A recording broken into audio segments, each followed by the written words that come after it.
على الاي والاو. الاي والاو مش بيبقوا مع بعض، ده ينطق اسمه ده ما يقولش حاجه، لا.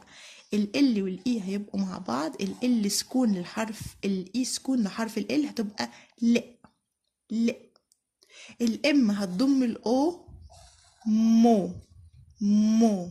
الان مفيش حد جنبيها، ن. ل. ل. مو. ن. ل. مو. ن. ليمون. اتنطقت. ناخد كلمة تاني حرف الام. في كام حرف فاول هنا، في كام حرف متحرك في الكلمة دي؟ الاي.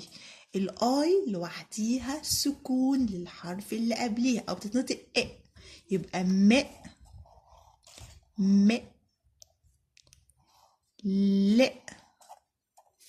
ك. على بعض يلا، م. ل. ك. نشبكهم، ملك. طيب ناخد كلمة تاني بحرف الام. ام او بي. هنقول مع بعض صوت الام ايه؟ م.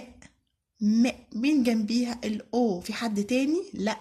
الاو بيعمل ايه؟ بيضم الحرف اللي قبليه. نضم الام، مو. مو. ضم ام ضمه، مو.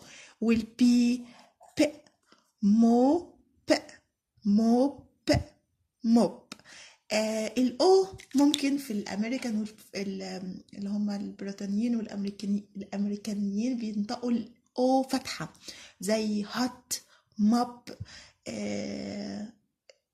المهم بينطقوها اكتر ما هي او، لكن احنا بنشتغل بالبريتش او بالبريطانيين، فهي موب. ممكن ناس تانية بينطقها ماب، على حسب اللغة، على حسب الاكسنت اللي انت بتنطق بيها. خلينا احنا بنعلمهم الصغننين ان هي ضمه، فبنقول ماب. طيب نشوف حرف الان. ان اي تي. الاي هنا حد معاها؟ لا مش معاها، فبتتنطق سكون. ننطق الان ن، والتي ت، يبقى على بعض ن ت. ن ت. نت.